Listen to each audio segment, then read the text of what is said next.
Sensei apakah COE-nya sudah diajukan?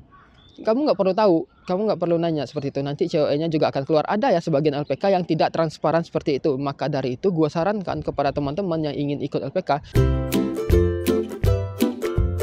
Action, minasang konnichiwa, pau desu. Ada salah seorang teman kita yang bertanya ke gue, yang mana teman kita ini dia sedang melakukan proses untuk mendapatkan visa Tokutei no, ya teman-teman, Tokutei no Ichigo. Jadi posisinya itu ada di Indonesia ya teman-teman.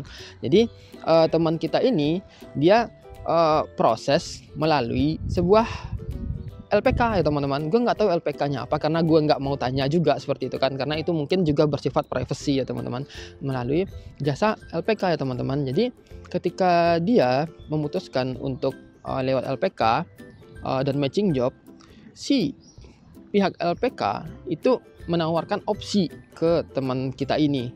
Opsinya itu berangkat dengan jalur normal, ikut ujian skill, ikut ujian bahasa, wawancara, job matching segala macam, apply COE, visa, berangkat seperti itu kan. Itu opsi pertama. Opsi kedua, teman kita ini ditawarkan oleh pihak TSK berangkat ke Jepang dengan visa Tokutei no melalui jalur Tokutei no Golden Ticket. Golden Ticket ya teman-teman. Jadi gue waktu pas dengar itu, ada metode kok bisa gitu. Apakah ada metode baru dalam proses Tokutei no-an seperti itu ya?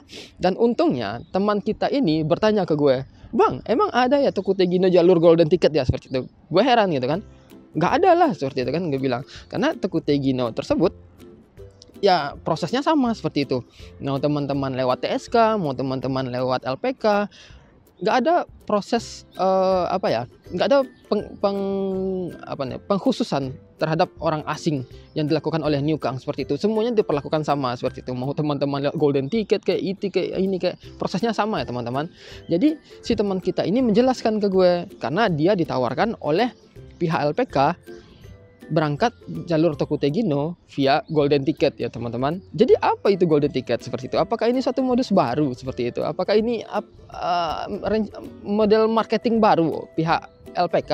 Jadi setelah gue tanya, ternyata Golden Ticket ini adalah job yang bisa didapatkan dengan cepat kalau bayarnya 2 kali lipat. Terus gue mikir, kalau job yang dibayar 2 kali lipat, kita bisa dapat jobnya cepat dengan bayar 2 kali lipat, itu namanya bukan Golden Ticket ya teman-teman, tapi namanya beli job. Jadi sama seperti ini, job tersebut misalnya ada satu job nih, job pertanian misalnya.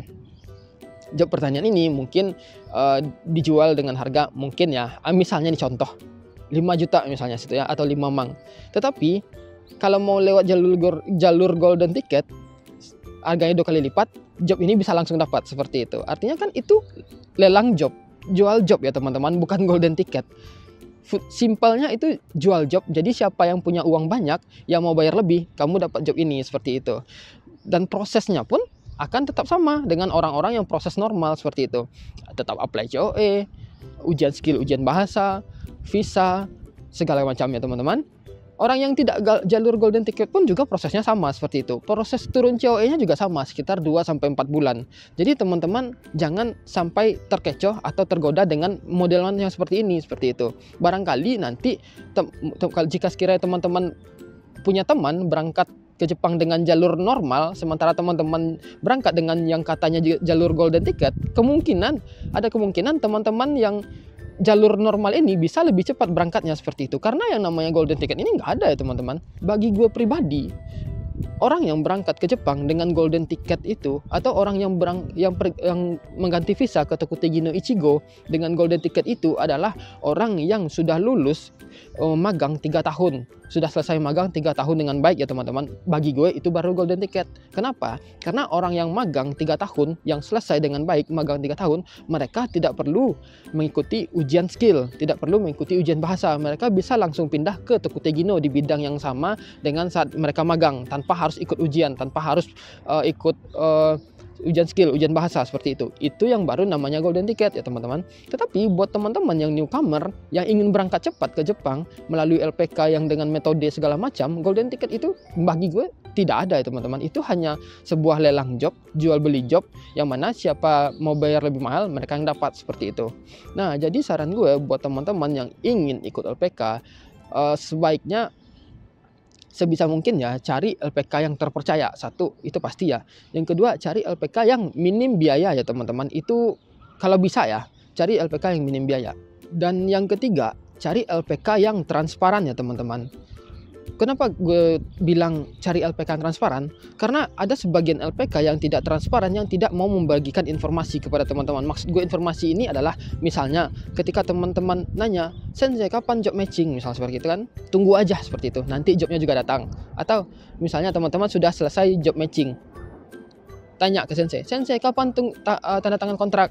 Tunggu aja, nanti kontraknya juga datang. Atau setelah teman-teman tanda tangan kontrak, nunggu COE, "Sensei kapan COE-nya keluar?" Tunggu aja seperti itu, tanpa ada informasi kejelasan yang lain. "Sensei apakah COE-nya sudah diajukan?" Kamu nggak perlu tahu, kamu nggak perlu nanya seperti itu, nanti COE-nya juga akan keluar. Ada ya sebagian LPK yang tidak transparan seperti itu. Maka dari itu gue sarankan kepada teman-teman yang ingin ikut LPK, carilah LPK yang transparan ya teman-teman. Yang selanjutnya adalah carilah LPK yang reputasinya baik. Bagaimana cara mengecek LPK yang reputasinya baik? Satu-satunya cara yang sangat ampuh untuk mengecek reputasi LPK tersebut adalah menanyakan review dari orang yang sudah berangkat melalui LPK tersebut ya teman-teman. Atau minimal ceklah LPK itu udah SO atau belum seperti itu. Kenapa? Karena ketika LPK itu SO, sudah terdaftar ya sebagai sending organization di Snaker ya teman-teman ya. Itu LPK kalau sekiranya nih LPK melakukan penipuan, LPK melakukan kejahatan atau melakukan sesuatu tindakan yang tidak sesuai ya pelanggaran seperti itu, kita tahu kemana kita harus ngadu karena kita tahu LPK ini terdaftar sebagai LPK SO seperti itu yang ada di Snaker. Jadi kita tahu LPK ini melakukan kenakalan nih, bisa kita laporin seperti itu. Tetapi kalau LPK-nya tidak SO, tidak terdaftar, kalau misalnya LPK-nya melakukan kecurangan terus dia hilang, kita nggak tahu mau lapor ke siapa seperti itu. Karena dia LPK-nya tidak SO seperti itu ya. Nah, itu salah satunya ya teman-teman. Tetapi masih banyak cara-cara lain untuk mencari LPK yang bagus seperti itu. Tapi yang paling penting itu adalah review reputasi LPK. Jadi ketika teman-teman punya kenalan yang berangkat dari satu LPK, yang mana LPK itu teman-teman juga ingin masuk ke sana, tanyalah ke teman-teman tersebut, apakah LPK-nya bagus, bagaimana reputasinya, bagaimana biayanya, bagaimana proses pembelajarannya, apakah oke seperti itu ya. Itu bisa teman-teman tanya ke rekan teman-teman seperti itu. Nah, jadi ya di sini bagi gue tidak ada yang namanya Takuti Gino jalur golden ticket seperti itu. Tetapi kalau sekiranya teman-teman ingin minim biaya, gue sarankan teman-teman berangkatlah jalur mandiri. Cari TSK sendiri ya teman-teman. Walaupun mungkin ada sebagian TSK yang bayar, tetapi gue rasa proses biaya keberangkatan yang nggak akan semahal berangkat melalui LPK. Kenapa? Karena LPK juga merupakan satu jasa ya teman-teman. Mereka juga ini butuh uang jasa seperti itu, dan menurut gue itu wajar ya ketika kita menyediakan jasa kepada seseorang, kita wajar dan berhak untuk menerima uang jasa seperti itu ya.